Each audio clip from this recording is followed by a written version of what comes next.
नमस्कार, हमारे चैनल में आप सबका स्वागत है। जय माता दी। तो माता रानी के नवरात्रि महीना चल रहा है, पर्व चल रहा है, बहुत मान्यता है इसका, बहुत पवित्र है। नई पूजा पाठ करिए, कहीं माना जाता है, अनुष्ठान होता है, व्रत होता है, हवन करवाते हैं। सुहागनों को पिन्नी खिलाने का बहुत बड़ा महत्व है। जैसे कि आप 11, 7, 51 जैसे आपका मतलब श्रद्धा अनुसार आपको औरतें जैसी मिल जाती हैं, तो आपको बढ़िया नहीं 7 औरतें तो अनिवार्य होती हैं। जैसे आप सुहाग का सामान मंगा लीजिए, उनको भेंट देने के लिए आपके पास जो जैसे जो आप जैसे सुहाग का चीज़ दिया जाता है, सुहागन आती हैं उनके चूड़ी, बिंदी, सिंदूर, रुमाल। और आपके मेहंदी का बहुत महत्व है। मेहंदी, सिंदूर, बिंदी, चूड़ी, महावर, इसका बहुत महत्व है। वैसे आप अलग से भेंट देना चाहती हैं तो आप अलग से भी भेंट दे सकती हैं। जैसे चुनरी देते हैं, साड़ी देते हैं।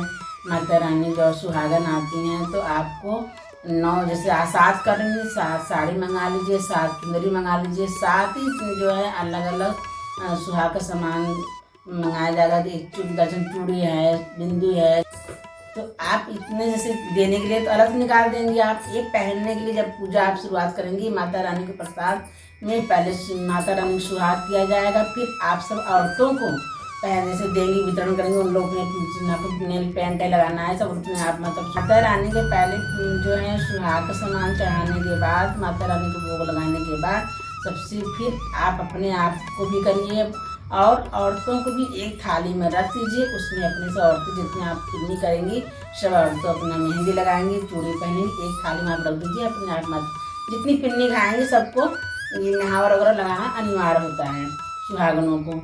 तो इस उसके बाद फिर आप हवन करने की तैयारी कर लीजिए। लौंग, बतासा, इलायची का और उपले का कंडे होते हैं, उसको आप एक हवन जो डेली हवन करती हैं उसके अलावा एक अपना 11 का रखने का लीजिए। माता रानी जो पिन्नी होता है, जो डेली हवन होता है, उस वाले पात्र में नहीं किया जाएगा, अलग से रखा जाएगा। तो सुहागनों को पहले माता रानी को भोग लगाया जाता है, फिर उसके बाद फिर आरती वगैरह माता रानी को बैठा होता है। संकटा देवी का कहानी पढ़ी जाती है, कथा पढ़ी जाती है, इनकी आरती होती है। फिर जब 11 करेंगी तो आप सब जितनी 7 औरतें हैं सबकी 2-2 लौंग, बतासे, इलायची देंगी। आप उनको 11 में करने के लिए माता संकटा देवी का मंत्र पढ़ा जाएगा, आप भी करिए। उसके बाद फिर जो है जो पिन्नी होता है, जैसे आप चाहिए तो मावा होता है, खोवा आता है, मिल्क होता है आता है, या तो पिन्नी वो आती है, रबड़ी का भोग लगाया जाता है। तो 1.25 किलो ही लगाया जाता है, 1.25 किलो ही लगाया जाएगा। उसके बाद आप सबको थोड़ा सा पहले गाय के लिए निकाल दीजिए। उसके बाद फिर जो है 7 औरतों का अलग अलग आप एक बाउल में निकाल दीजिए। दोना इसलिए मंगाया जाता है कि जो है कटोरी आप धोएंगी उसका प्रसाद इधर उधर पड़ता है, इसलिए दोना मंगाया जाता है। दोना में प्रसाद दिया जाता है। और सब उसके बाद फिर माता रानी प्रसाद चढ़ाने के बाद सबको सुहाग सामान सब औरतें लगा लेती हैं। तो माता रानी को भोग लगाने के बाद फिर सबको वितरण किया जाता है। सब लोग लेके ऐसे सबको ऐसे अपने आंचल से ऐसे देना, सबको सबके आंचल पे दिया जाता है वो प्रसाद। 7 औरतों को दीजिए। 2 कन्या रखी जाती हैं, बैठाई जाती हैं। 2 कन्याओं को भी आप अलग से उपहार ला के उनको दे दीजिए। भेंट में उनको पर्स होना चाहिए, पर्स में उनके पैसे देना चाहिए। कन्या को पर्स देंगे आप जितना आपको श्रद्धा है। आप कन्या को चुंदरी जरूर उड़ाया जाता है दोनों कन्याओं को। तो उसके बाद फिर कन्याओं को देने के बाद फिर सब औरतों को आप प्रसाद देंगी। सबको दोनों में देने के बाद फिर 11 में सबसे थोड़ा थोड़ा प्रसाद लेके जो आप देंगी पिन्नी खिलाने के लिए, जैसे मावा या रबड़ी जो भी देंगे आप, उसमें से थोड़ा थोड़ा करके 11 में माता रानी को भोग लगाया जाता है। तो 11 में भी वही भोग लगाया जाता है। फिर आप 5 बार इसको इस तरह से ठंडा कर दीजिए। फिर सब शुरू करिए माता रानी जयकारा लगाने से, तब शुरू करिए जयकारा संकटा माता की जय। सब औरतें बीच में नहीं बोलेंगी। इसे जो है खाने प्रसाद जो है ग्रहण करती हैं। जब पिन्नी खिलाया जाता है न कोई बोलना चाहिए, न तो किसी को बोलने देना चाहिए जब तक पूरा समाप्त, मतलब जैसे पूरा जैसे पिन्नी जब खा लेती हैं, जब उनके पात्र में नहीं रहता है, तो उसके बाद क्या करते हैं माता रानी को फिर संकटा माता का जयकारा लगाया जाता है। और जब लगाने के बाद तो जो है जो आप जिस पात्र में आप देंगे खाने के लिए वो अपने अपने हाथों से अपने आंचल में ही ऐसे दे लीजिए, बड़ा बर्तन में लीजिए, आंचल जरूर लगाइएगा अपना। तो सबसे आप जो है जितनी औरतें खाए रहेंगी प्रसाद, कन्या खाए रहेंगी, उस सबको अपने अपने अपने आंचल में एक थाली ले लीजिए, ऐसे आप लगा लीजिए। उस पर पात्र में आप सबसे जितना दोना है ले लीजिए। लेने के बाद उस दोने को छिपा के एक पन्नी में बांध के उसको अपने जहाँ अन्न का भंडारा होता है वहाँ पे रखा जाता है। माता रानी सुख समृद्धि देती हैं, घर में अन्न का कमी नहीं रहती है, भंडारा भरा रहता है। उसको अपने आप एक उसमें बन्नी में बांध के रख दीजिए, कलावा जरूर बांध दीजिएगा उसमें।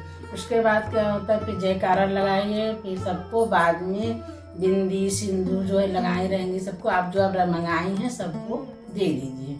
भेंट जाने लगे जब सब आपका कहानी वगैरह सब हो जाए, आपका जब पूरा पूजा विधि विधान से आप कर ली हैं, तो आप चाहिए तो अलग से भी उनको प्रसाद बना के खिला सकती हैं। जैसे नमकीन नहीं खिलाया जाता है, आप उन लोगों को जैसे चौलाई के लड्डू है या मखाने का पंजीरी है, ये सब चीज़ आप उनको खिला सकती हैं। केला मंगा लीजिए, ये सब खिलाने के बाद चाय पिलाइए।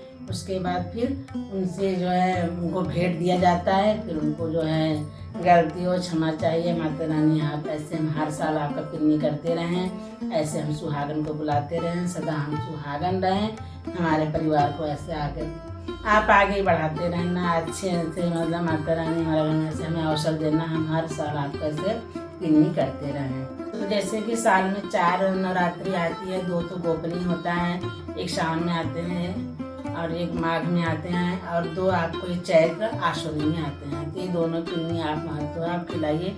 और उसके बाद माता रानी जो बोल चूक हो मुझे क्षमा करना, आप सदैव कृपा दृष्टि बनाए रहना, ऐसे हम पिन्नी करते रहें माता रानी। और आप जो भेंट में मंगाई हैं साड़ी चुंदरी जो भी है, उन लोगों को भेंट में दे दीजिए। उसके बाद फिर माता रानी से क्षमा मांगिए। फिर वो लोग चली जाती हैं, जब सब विदाई हो जाती है तो उस जगह पर चावल छिड़क दीजिए। उनका जो सामान है कपड़े से बैठाए रहेंगी उसको उठा जय माता दी बोल के उठाना, जय माता दी बोल के ही उसको आसन को रखा जाता है। अपने स्थान रख दीजिए और वहाँ पे चावल का पुष्प का छिड़काव कर दीजिए। और फिर जो एक जल रहता है उन लोगों को जाने के बाद फिर जल आप नीम के पेड़ पे या बिलो के पेड़ पे या सूर्य भगवान को दे दीजिए।